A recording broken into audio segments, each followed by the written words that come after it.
So have you seen this bass before? Mm-mm. It's Mike Padula. It's made up in Massachusetts. It was a furniture manufacturing family. And then one of the sons said, you know, hey, yo, I know how we can make more money with that maple than with chairs. And it makes a really nice product. This one's been around a while. You can tell it's kind of beat up. Also because the tuners say Schaller, West Germany. Wow. Yeah, which is cool. Yeah. Yeah, I thought many times to change these out for a lighter set of tuners to improve the balance, but nah. Like the antique? I just like that it says West Germany on it, and you know, it's a little reminder that, well, that happened? Yeah, that happened, and there's some hard times associated with it. Yeah.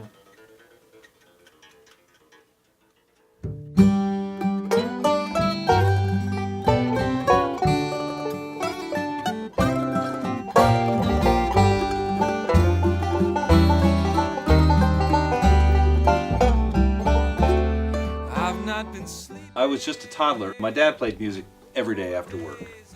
He was a pretty bright guy, and when he'd come home from no such agency, he played the piano, I mean, constantly. So I mean, some of my first memories are sitting around the piano and we'd sing songs. And I remember being turned loose at 4 or 5 years old, go learn, you know, sit down and learn that Mozart, learn that Mendelssohn, Schumann. He wasn't pushy about it, but it was always there. So, you know, if you were bored, there was always the piano. So I'm going to ask you and Aiden to play chords together, you know, nice and loud. And I'm going to deliberately put in some non-chord tones. I'm generally going to use the approved non-chord tones from classical music, which is the neighbor note, go next door, come right back. Oh, okay. Neighbor note. The passing note. I went from 1, 2, 3. The 2 doesn't fit, but the 3 does. That's a passing note. What are some of the things you like and don't like about teaching music? Well, okay, there's a lot of things I like about it, or I would not have persisted. There certainly ain't much money in it. But it's the repetition of that moment when a student crosses over from being annoyed or irritated, disinterested, to you see that light of curiosity in their eyes. And they might be looking at a piece of music or listening to something, and there's that, oh, what's this? You know, that's worth more than money. Oh, bear my longing soul to Him who bled and died for me. I think it's really important for people to have a hobby. And music can be a really fulfilling one. It's kind of a bottomless pit. If you've got curiosity, you can easily spend a lifetime studying it and barely touch the surface. Angel band.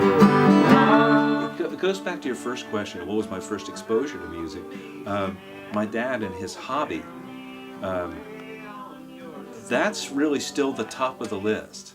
You know, I do all these things to try to make a living with music, but I'm also very selfish about it. It's still a hobby. It's still what I'm gonna do if, you know, somebody's want to get together and have some pizza. It's like, well, that's sight reading, man. Yeah, it's great fun. I've almost reached my heavenly home. My spirit loudly sings. Behold the holy ones, they come. I hear the sound of wings. Oh, come, angel band, come and around me stand. Oh, bear me away on your snow white wings to my